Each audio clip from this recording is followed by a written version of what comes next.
बिस्मिल्लाहिर्रहमानिर्रहीम। अस्सलाम वालेकुम। स्मॉल एचटी न्यूज़ के साथ मैं हूं अमार उल्फत। आपको बताते चले, सुप्रीम कोर्ट ने बाजी पलट दी। चीफ जस्टिस डट गए।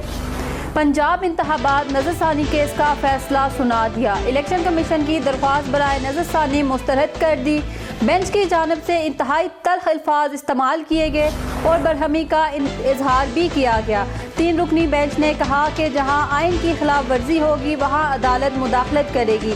जस्टिस इजाजुल अहसन ने कहा कि इलेक्शन कमीशन 90 रोज से ज़्यादा ताहीर नहीं कर सकता। आपको बताते चले, सुप्रीम कोर्ट ने बाजी पलट दी। चीफ जस्टिस डट गए। पंजाब इंतखाबात नज़रसानी केस का फैसला सुना दिया।